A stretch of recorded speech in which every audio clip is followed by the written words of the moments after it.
The sense of place, for me, is one of the categories of human experience with the greatest impact on how we understand the world and situate ourselves within it.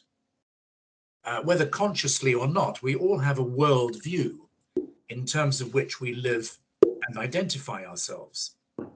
So the world that surrounds us, including the urban environment, is not simply raw data, but something that evokes meaning for us. Place is more than a mere division of physical space or a social construction of secondary importance. In terms of wider human perceptions, the world doesn't exist as a straightforward given. It's experienced differently by different people, depending on perspective. Now, philosophers known as phenomenologists, such as Martin Heidegger, for example, therefore re-embrace the conviction that place, the specific, the tangible, the relational, precedes any general perception of the world. We come to know reality in terms of our experience of specific places. So, as I say, what does place mean? It's a location with particular significance because of its connection with the people who live there rather than somewhere else, or because it evokes something of significance. For example, the historical memories of a long-standing urban community. Place involves a dialectical relationship between physical environment, including the built environment, and human narratives. A sense of place is also bound up with moral and social values. So, for example, to know your place implies a sense of identity in relation to a wider social framework of people. To be in the right place is to feel at home. To be out of place signifies the opposite. Back in 2008, I was part of a seminar for architects sponsored by the Prince's Foundation on the theme of spiritual placemaking. This explored the spiritual as a vision of the deeper meaning of human existence. And the seminar raised the question of how architectural design could be more than purely functional and should aim to enhance the human spirit as well as protect the overall spirit of a place. The famous biblical scholar and religious thinker called Walter Brueggemann underscores the importance of spatial connections in our human lives. He says here we profoundly engage with the meaning of existence. Importantly for Brueggemann, a sense of place also embodies social and moral commitments. And I quote briefly, "Place is space which has historical meanings, where some things have happened which are now remembered and which provide continuity and identity across generations. Place is a declaration that our humanness can't be found in escape, detachment, absence of commitment, and undefined freedom." So place thus has a great deal to do with our commitment to human contexts. This suggests that a theological narrative of place needs to begin with serious attention to the value and importance of the particular contexts, including our built environment, particular people, and particular narratives. For me, the problem with a lot of Western thinking over the last couple of 100 years or so is that it's somewhat abstract and tends to stress the objective rather than the particular, the universal and disengaged rather than the personal.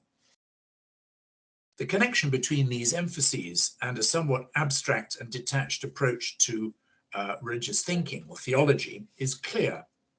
However, the Christian story of the Incarnation affirms that God's commitment to humankind is expressed through entering human history in a particular person, Jesus of Nazareth, at a particular moment in time and in a particular place.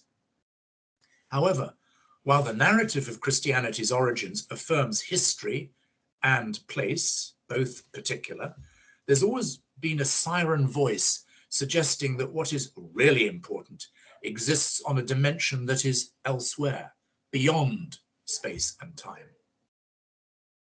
In seeking a theological language that enables us to engage with the particular, including physical place, it's instructive to look at, for me, one of the great figures of medieval philosophy and theology, the Scotsman, John Duns Scotus. He flourished towards the end of the 13th century and taught both at Oxford and in Paris. It's widely agreed that the important key to Scotus is his concept of particularity, at the heart of which is a rich understanding of the Christian doctrine of the Incarnation. For Scotus, the Incarnation, God entering into human history in the person of Jesus of Nazareth, is God's greatest work and expresses God's fundamental reality and eternal desire. For Scotus, God's life is constantly revealed in the particularities of the created world, including each human life and human actions.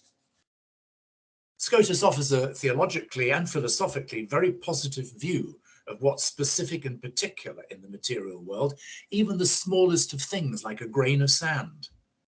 But this includes places and people.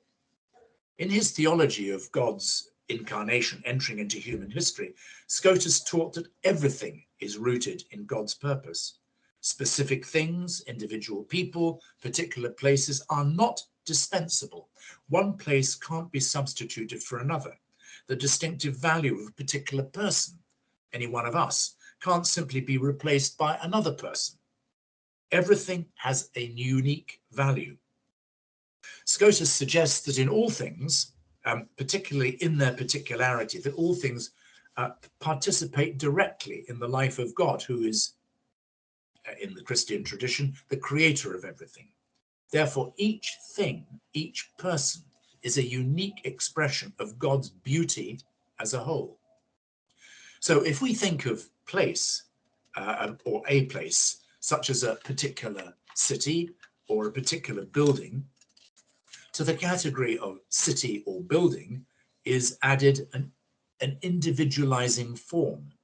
This makes a city or a building this city or this building rather than that building.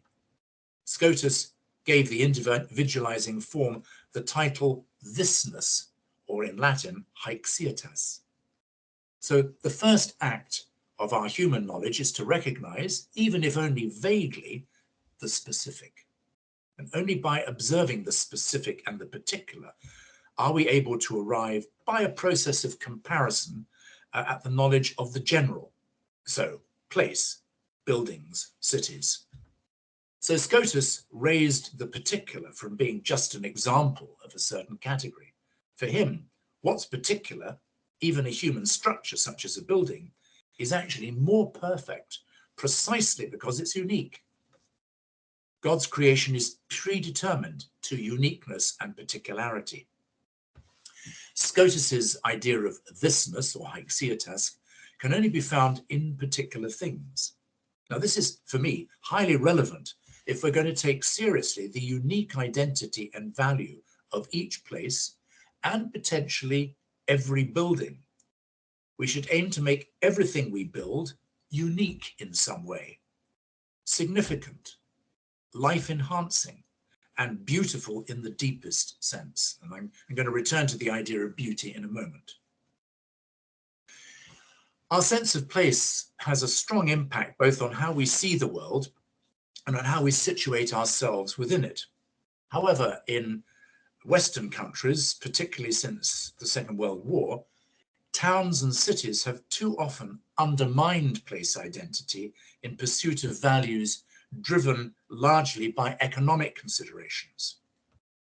The famous French social anthropologist Marc Auger, who was a student of Michel de Certeau, a Jesuit priest, a highly original Christian thinker, as well as a famous social scientist, Marc Auger distinguishes between place, which he says is engaged with our identity, embracing a variety of historical monuments and creative of social life, and what he calls non-place. In Auger's words, non-place means, I quote from him, curious places that are both everywhere and nowhere at the same time. Here, for Auger, organic social life isn't possible. By non-place, Auger means contexts like supermarkets, airports, hotels, multi-lane highways, working at a computer, or sitting in front of a television screen. For Auger, these cause a certain fragmentation of our awareness and incoherence in our relationship to the world. Auger points to historic town centres as indicators of the importance of a sense of place. Such town centres, for example, squares or piazzas, contain buildings that have some kind of social authority, plus a symbolic meaning, whether these are religious, for example, a cathedral, civic, for example, the town hall, or historical, for example, a public monument. However, the key feature for Auger of such town centres is that they are humanly active and hospitable to people. There, people can gather together and interact. Significant numbers of cafes, hotels, or businesses concentrate nearby, and cross-town routes pass through them. True centres, a true centre, offers a place for living by being a place of encounter, I quote from Auger, where individual itineraries can intersect and mingle, where a few words are exchanged, and our solitudes momentarily forgotten on the church steps, in front of the town hall, at the cafe counter, or in the baker's doorway.